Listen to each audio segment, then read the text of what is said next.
पूर्व विधायक डॉ अभय सिंह यादव बोले, प्रोजेक्ट का विरोध छोड़े। मेडिकल कॉलेज और रोपवे कार्य में आएगी तेजी। अटके project. Medical college Dhosi ropeway अवैध खनन और पर्यटन विकास पर प्रेस वार्ता में रखी बेबाक राय।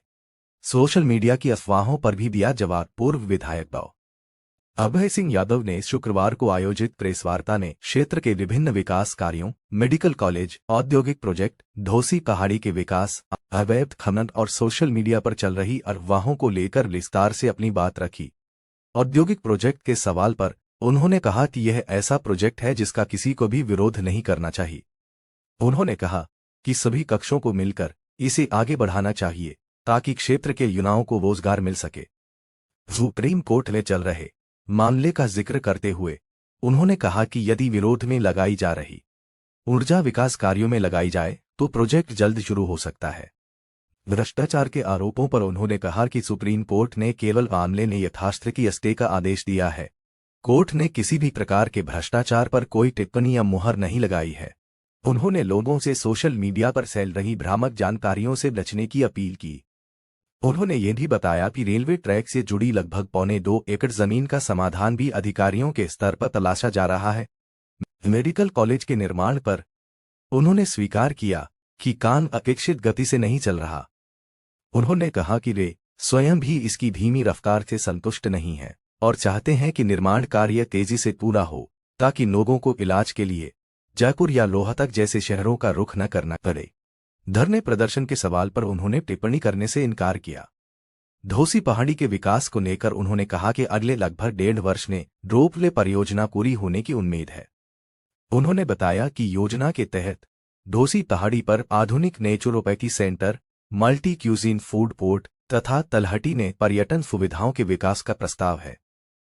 साथ ही नारनौल के ऐतिहासिक स्थलों को एक टूरिस्ट चेन से जोड़ने की योजना बनाई जा रही है जिससे पर्यटन और स्थानीय रोजगार को बढ़ावा मिलेगा।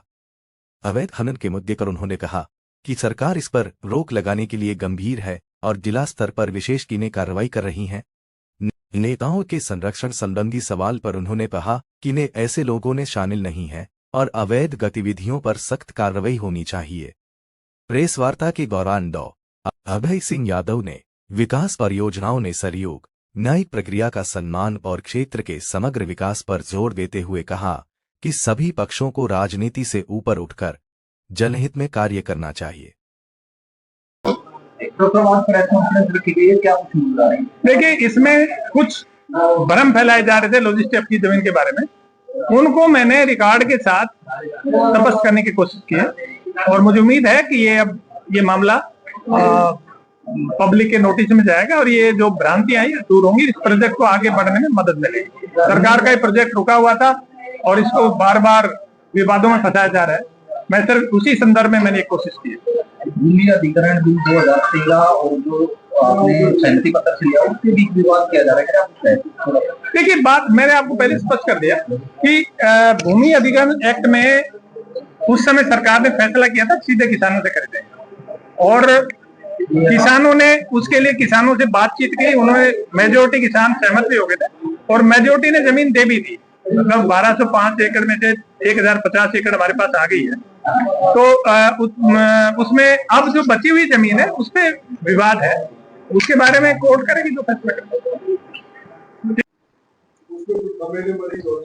उसके बावजूद बिहार में जो समस्या होगी अवैध माइंस की, उस बारे में समय में रोक लगी और अभी आपकी सरकार है तो आप पे क्या प्रयास रहेगा? देखो साहब, बात एक अवैध माइनिंग पर रोक लगनी चाहिए और सरकार इसी समय प्रयास कर भी रही है। जिले के लेवल पे टीमें भी बना रखी हैं और जिले की टीमें काम भी कर रही हैं, तो उस पर और प्रयास की जरूरत है।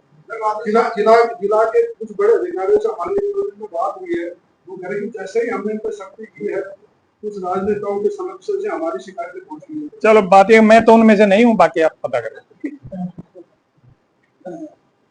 काम भी चालू हो चुका है, यह काम कब तक पूर्ण हो जाएगा? देखिए जी, रोपवे का काम मेरी सूचना के मुताबिक अगले 1.5 साल में पूरा हो जाएगा और बाकी तो अब कितना होता है ये जो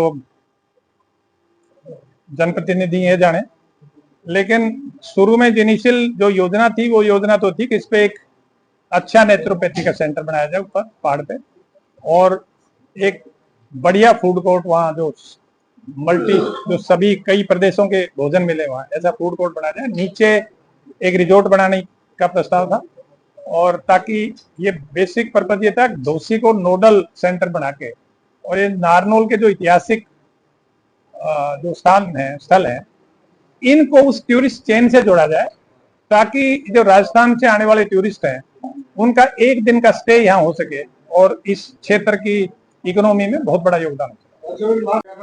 देखो, लोग क्या कहते हैं इस बात से कोई लेना देना नहीं, लेकिन ये सत्य है कि मेडिकल कॉलेज को जिस स्पीड से चलना चाहिए वो नहीं चल रहा। मेडिकल कॉलेज को चलाने के लिए जो लोग नाम को लेकर धरना दे रहे थे, तो उनको चलाने के लिए धरने पे होना चाहिए। ये तो उनसे पूछो, मैं नहीं बता सकता। आपने सीएचसी नांगल चौधरी का जिक्र किया, आपने मेडिकल कॉलेज का जिक्र किया। आज भी लोग जयपुर जाने के लिए मजबूर हैं, रोहतक जाने के लिए मजबूर हैं। क्या कहेंगे, जैसी स्वास्थ्य सेवाएं सरकार में है, जिस तरीके से सरकार कहती है कि हम स्वास्थ्य सेवाओं में आगे बढ़ रहे हैं, जिस तरीके से सवाल उठ रहे हैं, क्या कहेंगे? मैं यही तो कह रहा हूँ यार, इतनी देर हो गई। मैं यही तो कह रहा हूँ, कोई ये जयपुर जाने से पीछा छुट जाएगा, कॉलेज चल जाएगा, तो कॉलेज तो चलाना चाहिए। आप नहरी पानी की बात करते हैं, 2.25 एकड़ जमीन है जो रेलवे के ट्रैक की जमीन है, उसका भी वो कह रहे थे वे आउट निकल जाएगा, कुछ उसको ट्रैक को थोड़ा छोटा करना पड़ेगा। बाकी हाँ, सेकंड फेज के लिए तो जमीन की जरूरत पड़ेगी और हो जाएगा फैसला। अब देखो ना, बड़ी अजीब सी बातें हैं। सुप्रीम कोर्ट ने सिंपली उसको स्टे किया कि उन दोनों पार्टी चलेगी, स्टे कर दी। आपने देखा होगा, आप सोशल मीडिया पे, अखबार में बोला सुप्रीम कोर्ट की, हाँ हो सकता है अखबार में नहीं आएगी, लेकिन बोला सुप्रीम कोर्ट की भ्रष्टाचार पर मोहर। सुप्रीम कोर्ट ने मोहर लगाई कि भ्रष्टाचार हुआ है। तो बताओ, उसमें कोई जिक्र नहीं है। सिंपली वो स्टे है कि जब तक दोनों पार्टी कोर्ट में गई है तो फैसला करें, इतने इसको आगे कार्रवाई ना करें। मैं किसी का नाम नहीं लेता, जो जिन्होंने ये कंट्रोवर्सी पैदा की है मैं उनको कह रहा हूँ। किसी का नाम एक सवाल हो रहा है आपने एक प्रोग्राम था, आराम से पूछ, आराम से कहा था कि मेडिकल कॉलेज को लेकर आप प्रदर्शन करेंगे, धरने पे बैठेंगे। 6 महीने हो गए, ये जनता अपने आप करेगी, ऐसे चलता रहे तो मुझे जरूरत नहीं पड़ेगी। और बताओ, 2013 का आपने जिक्र किया, 12,70,000, 2.5 गुना पेमेंट किसानों को मिली। अगर अधिनियम के तहत दी जाती तो तकरीबन कितनी पैसे बनते? उतने लगभग उतने ही लगभग, ताकि किसानों में जो संचय ना, वो तो कैलकुलेशन करवा लो, कलेक्ट्रेट है, किसी से लगभग उतने। इसमें दिक्कत क्या है सर, भूमि अधिग्रहण जो उसके तहत क्यों नहीं की गई, कोई समस्या थी? ऐसा है कि सरकार ने उस टाइम, आपको बता दूं, भूमि अधिग्रहण एक्ट में एक प्रोविजन है कि 70% किसानों से पहले स्वीकृति चाहिए, तब आप नोटिफिकेशन कर सकते हो। तो उस क्लॉज का उस 70% किसानों की स्वीकृति लेने की बजाय सरकार ने जब सीधे किसानों ने सहमति दे दी, तो उसके बाद में किसानों ने सीधी खरीद ली, जो बची उसका एक्ट बना लिया। वो 70% का जो एक्ट में प्रोविजन है वो भूमि अधिग्रहण की तर्ज पे ही है। ये जब 70% भूमि आ गई तो बाकी किसानों से एक्ट के द्वारा ली जा सकती है। और दूसरी बात एक और बताओ, तो इसमें महत्वपूर्ण बात हो रहा है, 2017 में किसानों से जमीन खरीदी, 2025 तक किसी ने कोई कहीं कोई चर्चा नहीं थी, ना किसानों को कोई शिकायत थी, ना किसी और किसी को शिकायत थी। 2025 में शुरू की, और वो शुरू भी एक स्टेटमेंट आया, उसके बाद में सारी प्रक्रिया शुरू। अच्छा, जो स्वास्थ्य मंत्री